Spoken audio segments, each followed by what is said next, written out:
और आकर कहती थी, ए हैवा, ये क्या सबको पढ़ाने का काम करता है? अपने घर में मुर्गी है, वो मुर्गियों को दाना कौन डालेगा? अलकिल हुबू वाली दज्जाजा, जा पहले मुर्गी को दाना डाल, उसके बाद में बड़ी बड़ी बातें करने आना। वो मुर्गियां बेचारी भूखी है।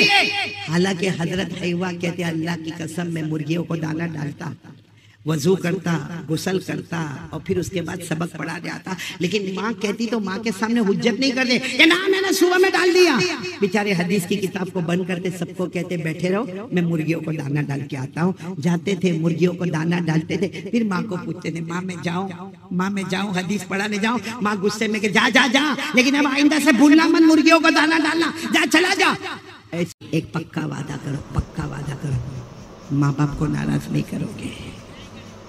ये बहुत ज़रूरी है मेरे प्यारों। रोज़ी रुक जाती है, मौत के वक्त कलमा रुक जाता है, माँ बाप को नाराज़ नहीं करेंगे। पूरा मजमा साथ में बोलो, माँ बाप को नाराज़। आपको एक बात बताऊं, आपकी अकल हैरान होगी। एक बहुत बड़े अल्लाह के वली गुजरे, बड़े मुहद्दिस, हदीस के इमाम, यानी जब वो हदीस पढ़ाने बैठते थे तो 10,000 का मजमा सामने होता, कभी 8,000 का मजमा सामने होता, कम से कम 1,000 का मजमा सामने होता। उनका नाम भी आपने शायद नहीं सुना होगा, नाम है हैवा।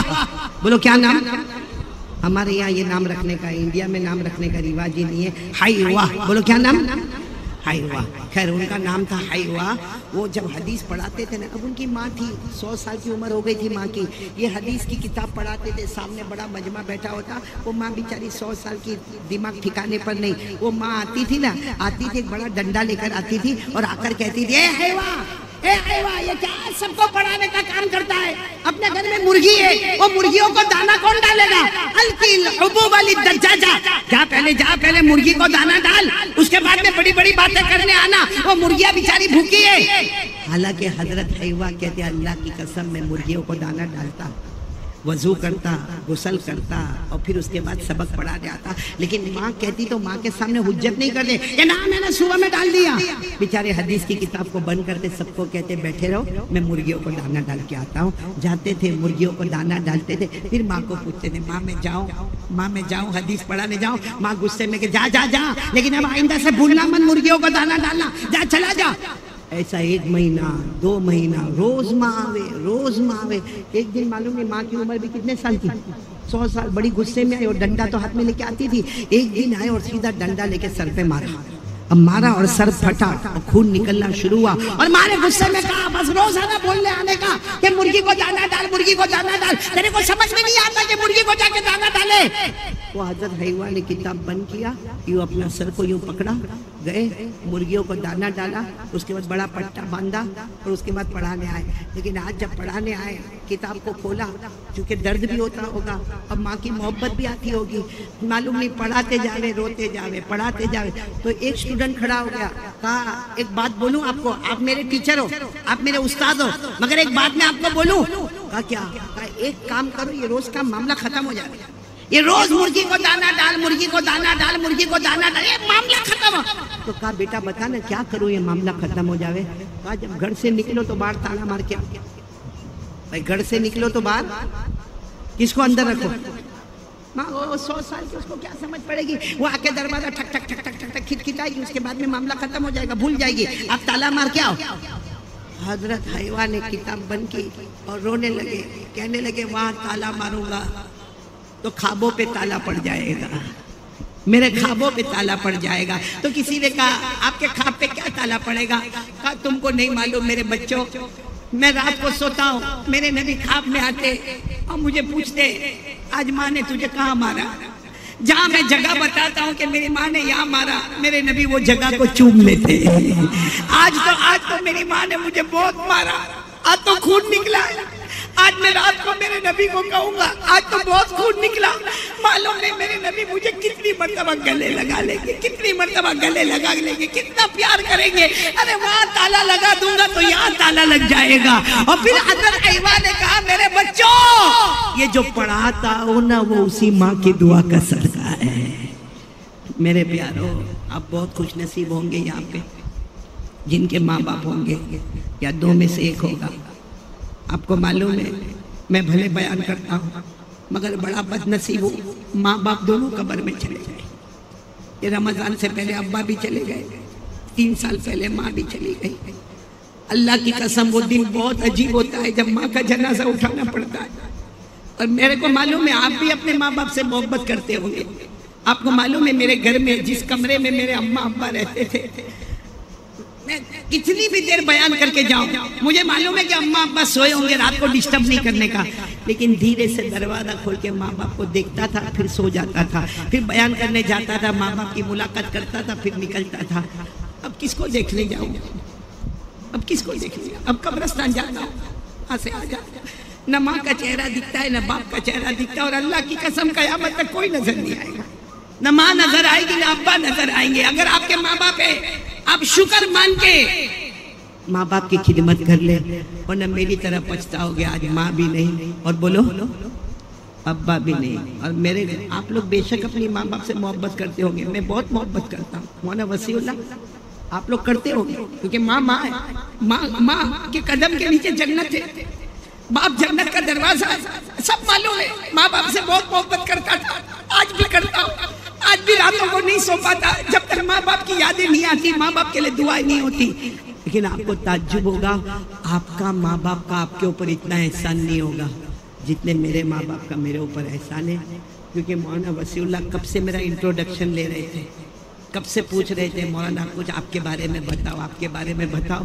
कि मौलाना वसीउल्लाह पूछ रहे थे, मुझे रोना आता था, क्या बताऊं कि मैं तो पैदा हुआ तो मेरे घर में ईमान भी नहीं था। मैं तो जब पैदा हुआ ना मेरे घर में ईमान नहीं था, मेरे अम्मा अब्बा कलमा वाले नहीं थे, कलमा वाले नहीं थे, न माँ न बाप, न माँ का खानदान न बाप का खानदान। वो तो मैं जब 2 या 2.5 या 3 साल को पहुंचा, जब मेरे अब्बा ने कलमा पढ़ा, तो आपके अब्बा का तो आपके ऊपर एहसान है कि उन्होंने पूरी जिंदगी आपको खिलाया पिलाया। मेरे अब्बा मेरी अम्मा ने तो मुझे ईमान दिया है, मेरे प्यारों ईमान दिया है, बहुत बड़ी दौलत से नवाजा है, वरना मेरे प्यारों क्या हाल होता। इसलिए मैं आपसे कहूँगा, देखो माँ बाप नाराज भी होते हैं, आपको एक तरीका बताओ, करेंगे इंशाल्लाह। मामला का गड़बड़ खाता है मालूम है, जहाँ बीवी भी हो माँ भी हो, होता है कि नहीं होता? अरे बोलो ना, होता कि नहीं होता? उसका इलाज बताने जा रहा हूं। कौन कौन तैयार है? 3 बातें हो गई, बोलो ला इलाहा। नंबर 2 मुस्तफा का दामन। नंबर 3 माँ बाप की खिदमत। अब एक चौथी बात बताने जा रहा हूँ। अरे 12 हल वालों, मैं सबको ये बात बताता हूँ, 4 तावीज देने आया हूँ। कितनी तावीज है? लोगे? अरे बोलो ना, लोगे? कौन इतना दूर से आके फ्री में लेके जा रहे भाई?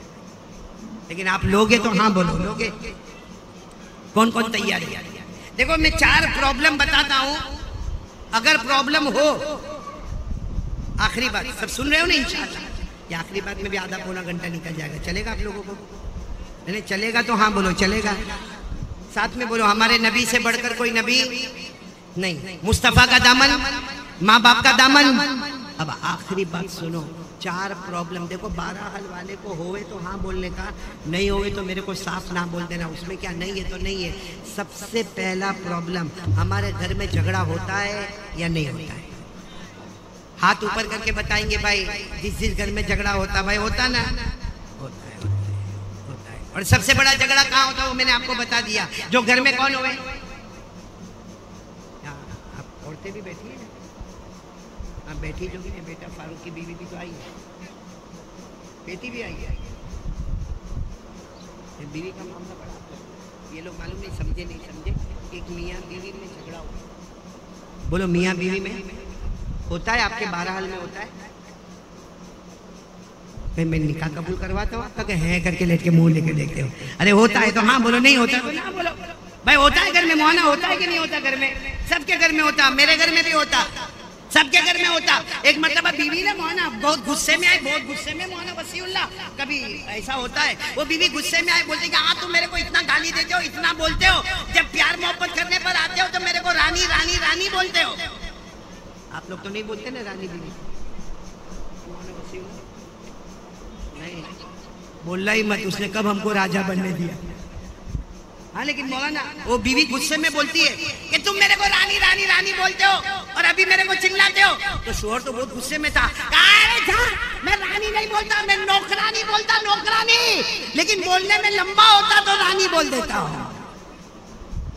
वो 12 हल की थी, बोली याद करो मैं भी तुमको कभी कभी जानू जानू बोलती हूँ। तो बोला हाँ बोलती है, जानू नहीं बोलती हूँ, जानवर बोलती हूँ, बोलने में लंबा पड़ता तो जानू बोल देती हूँ।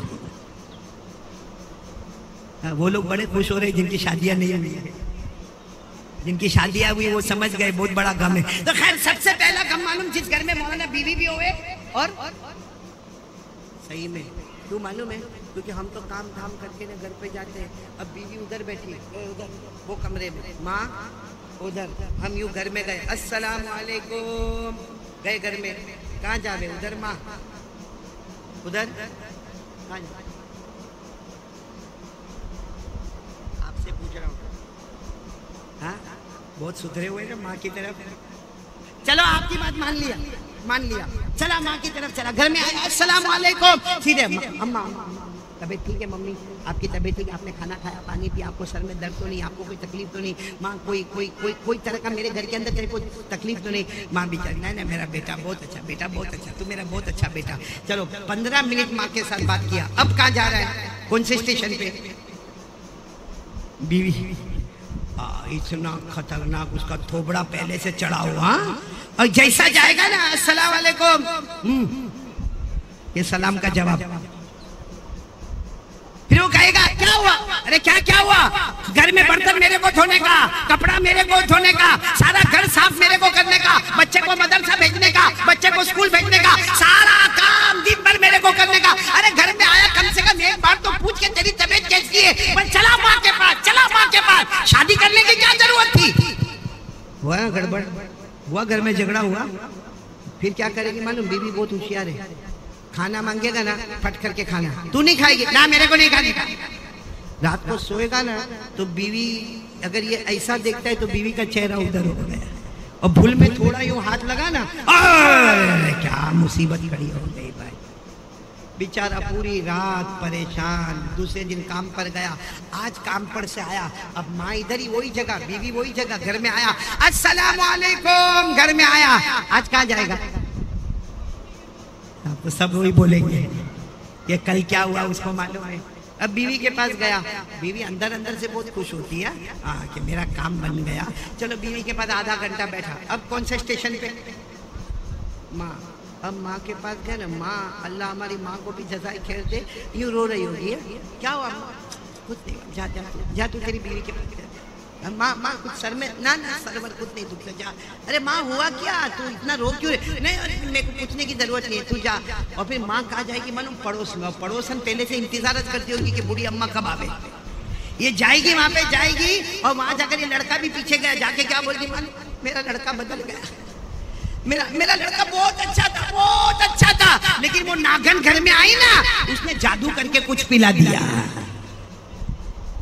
अब वो माँ ने जो बाजू में, अब ये लड़का बेचारा सोचता है, तीसरे दिन काम धंधे से आया, अस्सलाम वालेकुम, आया, कहाँ जाएगा, ऐसा तो है नहीं कि बदन के दो टुकड़े करे, आधा इधर आधा उधर, क्या करेगा मालूम, क्या करेगा, वही ताबीज देने में आया हूँ, क्या करेगा, कौन कौन लेने को तैयार है, बोलो अब भाई, यही चीज लेने के लिए आया हूँ कि क्या करेगा, बीवी के पास जाएगा या अम्मा के पास जाएगा, कौन कौन तैयार है, बोलो। सबसे पहला घर का प्रॉब्लम, अच्छा नंबर 2 क्या प्रॉब्लम है मालूम, 4 प्रॉब्लम में बताऊंगा, नंबर 2 क्या प्रॉब्लम, किसका, रोजी, रोजी काम कर रहा है, थक रहा है, पसीना हो रहा है, पैसा मिल भी रहा है, मगर कुछ बरकत ही नहीं होती, सोचता है कि ये महीना आराम से निकलेगा, अरे काय का आराम से निकलेगा, 20वीं तारीख आ गई, कर्जा लेने का टाइम आ गया, बेटी बीमार हो गई, बीवी बीमार हो गई, हॉस्पिटल का बिल आ गया, लाइट बिल आ गया, एयर कंडीशन का बिल आ गया, अरे इतने बिल आ गए कि पैसे खत्म हो गए, रोजी में बरकत।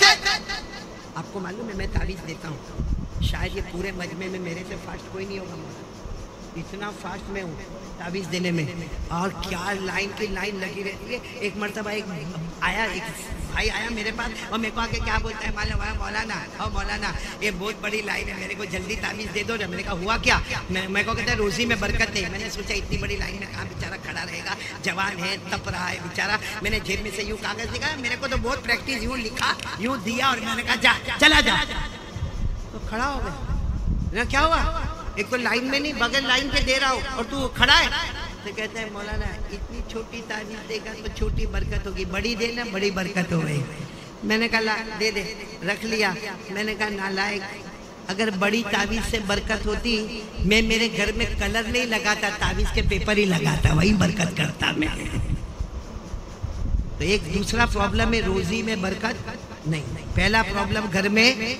अच्छा, तीसरा प्रॉब्लम सबको है, कोई ना बोलना ही मत। क्या प्रॉब्लम मालूम है? हमारा आखिरी वक्त आएगा, हमको कलमा मिलेगा कि नहीं मिलेगा? बहुत प्रॉब्लम है भाई, मिलेगा। क्योंकि अल्लाह को पूछो ना, अल्लाह कहते मेरी मर्जी, जिसको चाहूं तो जिसको चाहूं। अल्लाह ने फरमाया युसब्बितुल्लाहुल्लज़ीना आमनू बिलक़ौलि साबित फिल हयातिद दुनिया व फिल आखिरह व युदिल्लुल्लाहुज़्ज़ालिमीन व यफ़अलुल्लाहु मा यशा। अल्लाह फरमाते हैं लोगों, मौत के वक्त कलमा देना ना देना मेरी मर्जी, जिसको चाहूंगा दूंगा और जिसको चाहूंगा। चलो कितने प्रॉब्लम हो गए? अरे बोलो ना, कितने प्रॉब्लम हो गए? आखिरी प्रॉब्लम, कयामत में अल्लाह जन्नत का फैसला करेगा हमारे लिए या जहन्नम का फैसला करेगा, वो भी मालूम। क्योंकि अल्लाह कहते मेरी मर्जी, जिसको चाहा जन्नत में, जिसको चाहा। अल्लाह ने फरमाया फरीकुन फिल जन्नह व फरीकुन फिस सईर। अल्लाह फरमाते किसी को जन्नत में भेजूंगा, किसी को दोज़ख में भेजूंगा। तो मेरे प्यारों, अब पूरा 12 हल साथ में बोलेगा। कितने प्रॉब्लम? आवाज नहीं आ रही। कितने प्रॉब्लम? नंबर 1 घर का, नंबर 2 रोजी में बरकत नहीं, नंबर 3 कलमा मिलेगा कि नहीं मिलेगा, नंबर 4 जन्नत मिले कि जहन्नम मिले। चलो चारों प्रॉब्लम को हल करना, अभी हल करना। कौन कौन तैयार है? ऐसा करे बाद में आवे। अभी सोचो ना, आप लोग भी सोचो, मैं भी सोचो, अभी अभी इसी वक्त। कितने प्रॉब्लम हल करना? अब आप बराबर कान खोल के सुनाइए, मेरी आखिरी बात है। एक सहाबी हुजूर सल्लल्लाहु अलैहि वसल्लम के पास आए और यही 4 प्रॉब्लम लाके रखे। यही 4 प्रॉब्लम, यानी रोते रोते आए। अल्लाह के रसूल ने पूछा क्या हुआ? अल्लाह के रसूल, घर में झगड़ा बहुत होता है, बहुत होता है झगड़ा। और क्या होता? कहा अल्लाह के रसूल बहुत काम करता मगर बरकत नहीं है। कहा और क्या होता? कहा अल्लाह के रसूल तड़पता रहता हूँ, मौत के वक्त कलमा मिलेगा कि नहीं मिलेगा। और क्या होता? अल्लाह कयामत में जन्नत का फैसला करेगा कि जहन्नम का फैसला करेगा। चलो सब लोग एक साथ में सुभान अल्लाह बोल दो, सुभान अल्लाह। क्योंकि मैं उसका जवाब दे, हमारे नबी ने जो जवाब दिया मैं जवाब दे रहा हूँ। सब सुन रहे हो ना भाई? सुन रहे हो ना? सुभान अल्लाह बोलते जाना है, एक एक जुमले पर सुभान अल्लाह बोलना। हमारे आका ताजदारे मदीना मुहम्मदुर रसूलुल्लाह सल्लल्लाहु अलैहि वसल्लम ने फरमाया, हमारे नबी ने फरमाया तुम अकेले नहीं, कयामत तक आने वाला मेरा उम्मती कलमा पढ़ने वाला मर्द होगा या कलमा पढ़ने वाली औरत होगी। हमारे नबी फरमाते हैं 5 वक्त की नमाज पढ़ ले, 5 वक्त की नमाज पढ़ ले, 5 वक्त की नमाज पढ़ ले। अल्लाह की कसम, अल्लाह तेरे घर के झगड़े को मोहब्बत में बदल देगा। यानी घर में जाएगा ना, अस्सलाम वालेकुम करके माँ के पास जाएगा, माँ कहेगी जा बीवी के पास जा, बेचारी पूरा दिन काम करती, पूरा दिन काम करती, जा। बीवी के पास जाएगा तो बीवी बोलेगी घर में बड़ा कौन? बोलेगा माँ, चल जा माँ के पास जा। अल्लाह ये क्या हो गया? आवाज आएगी तेरी 5 नमाजों ने घर के झगड़े को मोहब्बत में बदल दिया। चलो बोलो भाई, नारे तकबीर बोलो, अल्लाह अकबर। और साथ में बोलो, हमारे नबी ने फरमाया, बोलते जाओ ना, फजर बोलो बोलो, फजर, जोहर, असर, मगरिब, ईशा। हमारे नबी फरमाते उस जात की कसम जिसके कब्जे में मोहम्मद की जान, 5 वक्त की नमाज पढ़ ले। नंबर 1 अल्लाह तेरे घर के झगड़े को मोहब्बत में बदल देगा। नंबर 2 5 वक्त की नमाज पढ़ ले, अल्लाह बेहिसाब हलाल बरकत वाली रोजी आता करेगा। बोलो सुभान अल्लाह। फिर हमारे नबी फरमाते 5 वक्त की नमाज पढ़ ले, सुभान अल्लाह बोलो, 5 वक्त की नमाज पढ़ ले। तू चाहेगा या ना चाहेगा, अल्लाह मौत के वक्त कलमा नसीब कर देगा। और हमारे नबी ने फरमाया 5 वक्त की नमाज पढ़ ले, तू जमीन पे नमाज पढ़ता रहेगा, अल्लाह आसमानों पे जन्नत जन्नत के फैसले करता रहेगा। 5 वक्त की नमाज पढ़ लो, सब प्रॉब्लम हल हो जाएंगे। और ये मैं नहीं कहता, हमारे नबी ने फरमाया। कुरान उठाओ, पारा नंबर 18, बोलो पारा नंबर, उसकी पहली आयत पढ़ लो। पहली आयत पारा नंबर 18 की, ये उलमा भी जानते हैं क्या लिखा अल्लाह ने, क़द अफ़लहल मोमिनून, बोलो क़द अफ़लहल मोमिनून अल्लज़ीना हुम फ़ी सलातिहिम ख़ाशिऊन। अल्लाह फरमाते मोमिन दुनिया भी तेरे कदम में, आखिरत भी तेरे कदम में, बस मेरा बंदा 5 वक्त की नमाज पढ़ ले तो दुनिया का भी मालिक आखिरत का भी मालिक। तो पहला काम बोलो ला इलाहा, दूसरा काम मुस्तफा का दामन, नंबर 3 माँ बाप की खिदमत करेंगे, बोलो करेंगे इंशाअल्लाह। माँ बाप को नाराज तो नहीं करोगे ना? एक तरीका बताओ जो मैं करता था, करोगे इंशाअल्लाह? जैसा अपने ना कभी कभी इसकी कोशिश में होते हैं कि मेरा सेठ मूड में होवे तो मैं कुछ बात करूँ, मैं पगार बढ़ाने का है, लेकिन सेठ जब गुस्से होगा तब बोलेगा सेठ मेरा पगार बढ़ा, तो क्या कहेगा नालायक निकल यहाँ से। लेकिन जब सेठ हंसता होगा ना, सेठ ना 5,000 में घर नहीं चलता है, मूड देखता है कि नहीं देखता है? ए पूरे 12 हल वाले जिनके माँ बाप जिंदा, अपने माँ बाप का मूड देखो, मैंने किया आपको कहता हूँ करो, बहुत मजा आएगा। जब माँ बाप मूड में हो ना तो माँ के पास जाए, माँ माँ माँ माँ माँ मैं तेरा बेटा, माँ बहुत सताया, माँ बहुत झूठ बोला, बचपन में भी तेरे को बहुत झूठ बोला, माँ झूठ बोल बोल के क्या क्या किया, माँ मेरे को माफ़ कर देना।